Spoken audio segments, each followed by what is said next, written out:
Родная мова дае натхненне, лічыць моя сённяшняя суразмоўца, пісьменніца Кацярына Роўда. Актуальныя праблемы сучаснасці, гісторыя, культура, родная мова і мастацкае слова. Пра гэта і не толькі пісьменнік і публіцыст Навум Гальперовіч гутарыць з таленавітымі людзьмі краіны.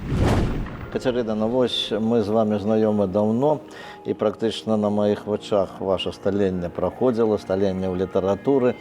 Я бываў у вас у бібліятэцы, дзе вы працавалі, у бібліятэцы БДУ. А вось зараз гляжу, тут не толькі на стале кніжкі вашы з вашым удзелам, але вось і сельская газета, это ваша сённяшняе месца працы. Так, сталася так роўна год назад, і ведаеце, я вельмі шчаслівая, што я адважылася таксама паспрабаваць гэты няпросты, але вельмі такі карысны, цікавы журналісцкі хлеб. Таму што выдавецкі дом «Беларусь сягоння», у прыватнасці сельская газета, это тое месца, дзе я змагла раскрыцца таксама як аўтар рэпартажаў, аўтар вельмі розных на тэмы і на эмоцыі тэкстаў. І калектыў, які мяне прыняў як родную, шмат мяне вучыў. Кожны дзень я знаёмлюся з новымі людзьмі. Школа тых журналістаў, якія там працуюць, гэта асаблівая тэма, таму што тыя людзі, якія на працягу 30 і больш гадоў у журналістыцы, гэта сапраўдныя волаты мастацкага слова, слова журналісцкага. Ну, вершы працягваеце пісаць? Я ўжо думала, што буду пісаць мала, і толькі пачынала забываць на сваю вось так. Адкладала ў бок усе свае нататкі, усе свае гэтыя кніжачкі. З'яўляліся такія вершы, якія з кожным разам нагадвалі пра тое, што паэт ва мне будзе жыць заўсёды. Нават калі я буду хворая, нават калі я буду слабая, а калі, дасць Бог, буду моцная і здаровая, то я буду пісаць вершы, таму што гэта ўжо частка мяне. Ну вось вы з такога краю песеннага, вы з такога краю, які даў свету і нам, беларусам, многа цікавых людзей і паэтаў. І, напэўна, вось з дзяцінства у вас з'явілася такое жаданне нешта напісаць, нешта стварыць? Ну, хутчэй за ўсё, гэта і насамрэч дзяцінства, таму што яшчэ вучаніца 5 класа я ўжо пачала рыфмаваць, але шчыра скажу, што гадоў да 25 я думала, што гэта проста мой нейкі унутраны спосаб самавыражэння. Тое, што я не заўсёды магла чалавеку сказаць у вочы ці выказаць услых, я пісала вершамі. Калі я ў свой час працавала проста прадаўцом, я пісала рыфмаванкі свае недзе там на лісточках, дзе запісвала штрых-кады для таго, каб правільна узвесіць тыя самыя фрукты. Калі я працавала адзін час на кераміне з мужам, калі я вырашыла, што прыехаўшы ў вялікі горад, трэба працаваць і зарабляць у першую чаргу, таму што на той час проста вершамі, якія увогуле ніхто не бачыў, не публікаваў, ты сябе не пракорміш і пра сябе не моцна засведчыш. Я таксама пісала вершы. Так, яны былі зусім кволыя, можа, нават наіўныя дзесьці, але вершы былі са мной праз усё жыццё. Я рыфмавала па дарозе, калі ішла са школы да сваёй любімай бабулі. Я, калі прыязджала на могілкі, Вішнева, наша вельмі вядомая вёсачка, заўсёды не пакідала без увагі магілку Канстанцыі Буйло. У прынцыпе, насамрэч, вось усе гэтыя людзі, якія так ці інш звязаны з Валожыншчынай, наш Віктар Шніп, напрыклад.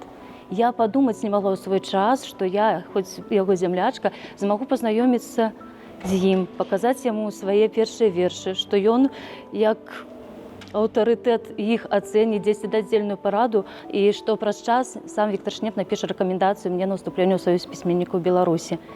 Калі ў гэтай тройцы аказаліся Віктар Шніп, Анатолій Мікалаевіч Зэкаў, які таксама адзін з першых бачыў мае вершы і вельмі так строга і па справе расклаў па полках, што, дзе і як трэба працаваць.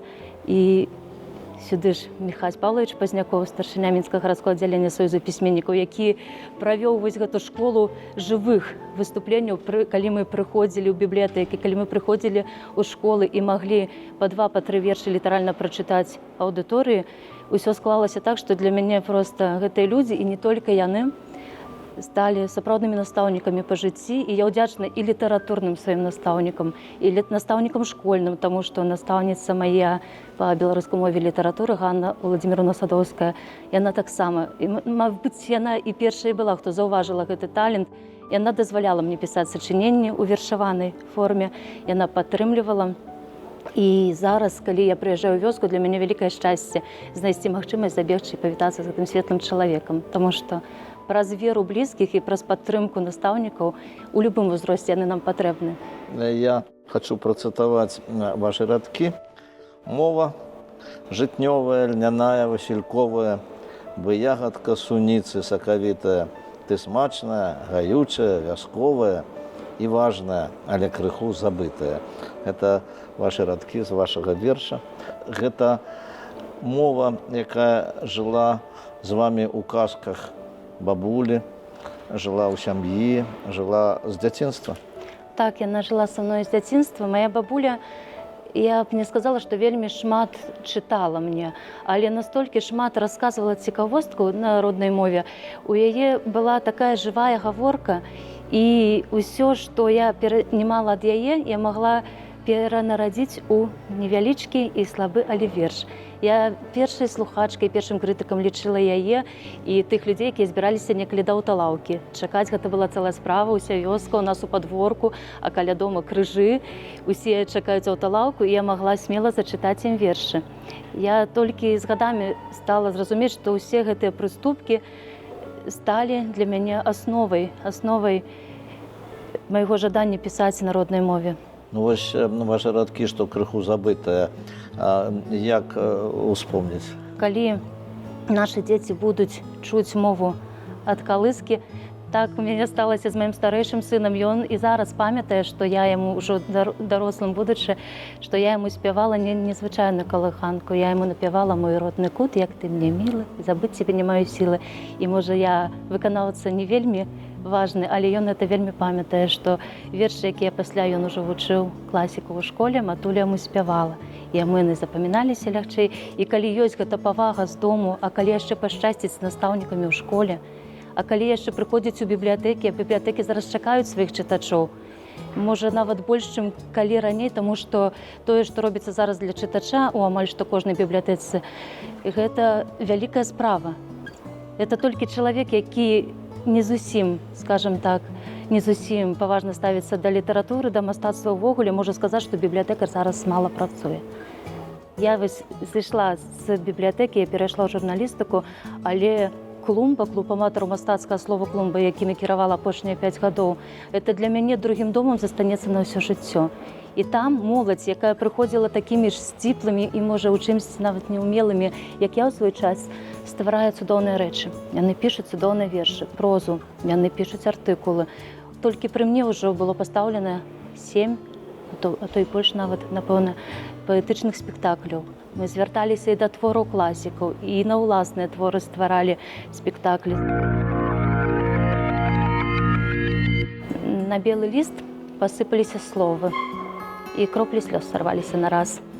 Мне не хапае мудрасці і мовы, настаўнікі. Мне не хапае вас. Без вас я лісцік, кволы, моўчкі з дрэўца злятаю на сыры халодны дол. Зграбуць і спаліць, іншы раз здаецца. Ці недавершым выкінуць пад стол. Без вас мне страшна і за пакаленне пісьменнікаў краіны маладых. Вы даравалі шчырасць і натхненне. Прымалі, паважалі як сваіх, люлялі сэрцы, ратавалі душы ад зайздрасці і раўнадушча смол. Скажу за ўсіх, і бачыць Бог не схлушу. Нам ваша смерць, як памяццю укол. Усім бы гэтай памяццю прывіцца, каб пры жыцці цаніць і шанаваць. А ваша творчасць будзе каласіцца і васількамі ў сэрцах прарастаць. І да нябёс блакітных неаднойчы уздыме лёс прыгожыя радкі. А сёння ж дзень чарней чарнюткай ночы. Вы больш не пададзіце мне рукі. На белы ліст пасыпаліся словы, і кроплі слёз сарваліся нараз. Здаровы будзьце. Будзьце ўсе здаровы у хуткаплынны і няпросты час. Ну вот гэтыя радкі прысвечаныя памяці наших славных коллег.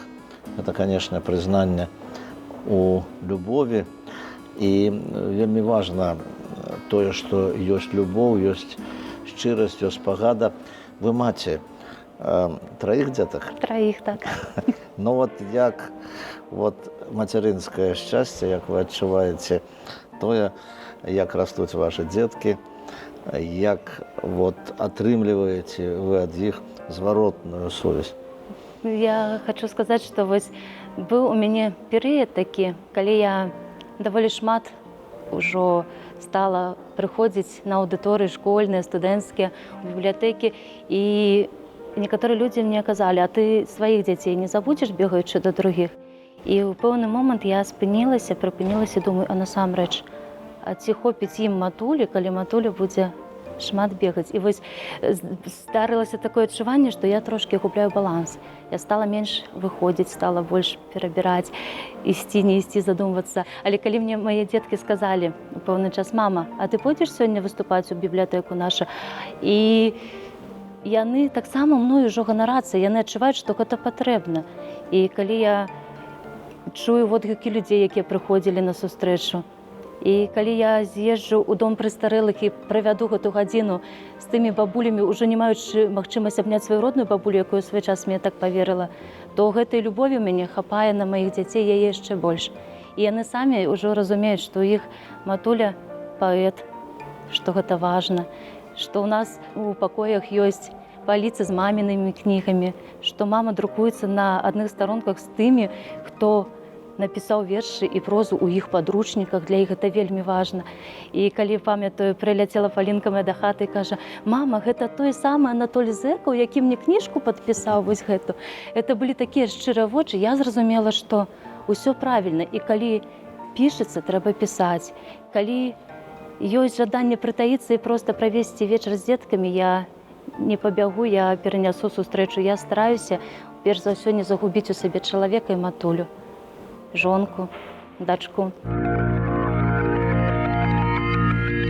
Калі гаварыць пра тыя пытанні, якія мне хацелася б задаць напрыканцы нашай гаворкі, скажыце, калі ласка, ваша клумба, ваша аб'яднанне, ну і ўвогуле тое, што вы расказвалі, як вы ішлі ў літаратуру, каго б з вашых калег, з маладых творцаў вы маглі б назваць, якія выйшлі ў вялікую літаратуру, якія сёння з'яўляюцца сапраўднымі літаратарамі? Для мяне сяброўка, якая не з першага была году на клумбе і важным чалавекам, в першую чаргу грамадзянінам нашай краіны, патрыёткай сапраўдна з'яўляецца Настасья Карочкова.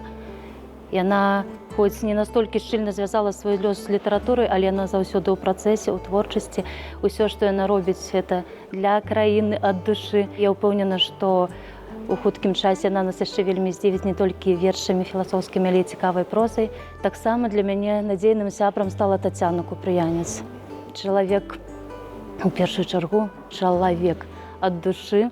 Так і столькі, сколькі піша яна на тэму Вялікай Айчыннай вайны, я мала каго ведаю з нашых сучаснікаў, і, мабыць, і не ведаю, хто піша, калі браць маладых аўтараў. Ну, а кола вашага чытання, каго з класікаў, каго з сучасных творцаў вы любіце, чытаеце і, можа быць, нават перачытваеце? Ведаеце, так сталася, што апошнія 3 гады працы на клумбе вельмі шмат прыходзілася чытаць творы маладых аўтараў, таму што была адразу галоўным рэдактарам альманаха «Абдумана». Мы штогод яго выдавалі пры фундаментальнай бібліятэцы БДУ. А потым проста была рэдактарам, а Тацяна стала галоўным рэдактарам, пакуль у мяне нарадзіўся мой малодшы сын Паўлік. І для мяне вялікае шчасце, калі з'яўлялася хвілінка пачытаць нешта самой для душы. Апошнім часам гэта была Ахматова, і я яе перакладала на беларускую мову. І ўвогуле паэты серабряная века, калі я за іх бяруся, нешта абавязкова мне хочацца перакласці на мову, таму я учытваюся паэзіі серабрянага веку, а таксама мне заўсёды будуць, напэўна, блізкімі вершы. Это наш Налгілевіч. І гісторыя, которую я ніколі ў жыцці не забуду. Это было вялікае шчасце, калі я паступала, і менавіта яго вершы мне пашчасціла аналізаваць на ўступным экзамене на філалагічным факультэце. А можа быць, я вам нейкае пытанне не задаў, якое вы хацелі, каб я вам задаў? Можна было б таго, што кніга, якую я мару выдаць, будзе называцца «На шчасце». Я спадзяюся, яна пабачыць свет у гэтым годзе. І Менавіта так гучыць адзін з яе вершаў. А я табе жадаю толькі шчасця. Табе таксама і, канешне, вам. Свайго, каб не хацелася ўкрасці. Сапраўднага, не смецця ж кшталту хлам. Такога, каб узносіла да неба і вас аберагала ад нягод. З чароўным смакам мамінага хлеба, прыгожага, як сонечны ўсход. Жадаю вам узлёту, натхнення, але не без пяшчотнай цішыні, каб светлай, цёплай радасці адценні трымалі на належнай вышыні. Ну, дзякую вам за ваши пожаданні. Дзякуй вам. Я жадаю вам таксама плёну, поспехаў і новых здзяйсненняў на вашым творчым шляху. А нашим телеглядачам нагадаю, што сённяшняй маёй суразмоўцы была член Саюза пісьменнікаў Беларусі, журналістка, пісьменніца Кацярына Роўда. Усяго найлепшага, да пабачэння, да сустрэчы.